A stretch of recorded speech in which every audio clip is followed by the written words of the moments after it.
আসসালামু আলাইকুম। আবারও হাজির হলাম ট্রিকশাটের নতুন ট্রিক্স নিয়ে। চলুন দেখে আসি আজকের ট্রিক্সটা কি আসলে।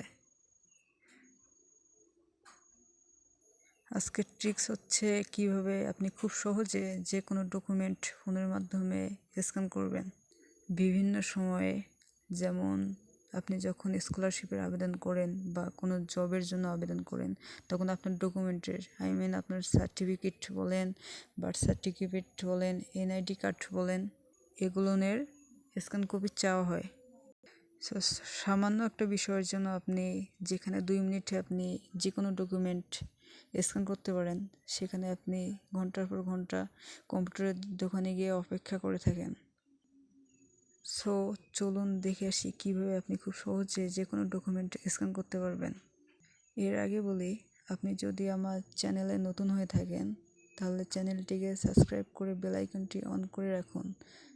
নতুন নতুন ট্রিক্স শিখতে, নতুন কোনো বিষয় জানতে চাইলে কমেন্ট করুন। ট্রিকশাটের ট্রিক্সগুলোতে লাইক, কমেন্ট, শেয়ার করে পাশে থাকুন। ধন্যবাদ সবাইকে।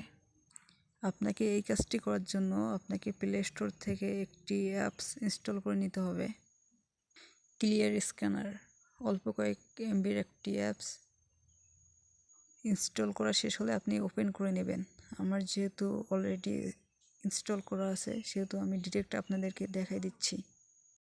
এর আগে বলি, আপনি যে ডকুমেন্টের স্ক্যান কপি করবেন সেই ডকুমেন্টের পিকচার উঠে রাখবেন ফোনে, তাহলে সুবিধা হবে। চলুন দেখে আসি। ওপেন করার পর আপনার গ্যালারিতে গিয়ে যে ডকুমেন্টটি আপনি স্ক্যান করবেন সেটি সিলেক্ট করে নেবেন। আমি সিলেক্ট করে নিলাম। তারপর আপনি যতটুকু করতে চান ততটুকু রিসাইজ করে নেবেন। এখানে রিসাইজ করার সিস্টেম আছে, রিসাইজ করে নিয়ে আপনি ওকে বাটনে ক্লিক করবেন। আপনার ডকুমেন্টের স্ক্যান কপি ডান। ওকে বাটনে ক্লিক করে সেভ করে রাখবেন। এখন এই স্ক্যান করা ডকুমেন্টটি আপনি যে কোনো জায়গায় খুব সহজেই মেইল করে শেয়ার করতে পারবেন। আমি স্কলারশিপের আবেদন করার জন্য আমার হাতে লেখার একটি আবেদনপত্র, সাথে পাসপোর্ট সাইজের ছবি স্ক্যান করে একটি আবেদনপত্র মেল করেছিলাম, আপনাদেরকে দেখাই দিচ্ছি।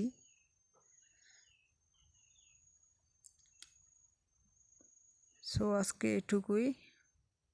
আবারও ফিরে আসবো আপনাদের কাছে ট্রিক্সাটে নতুন কোনো ট্রিক্স নিয়ে। সে পর্যন্ত ভালো থাকুন। আল্লাহ হাফেজ।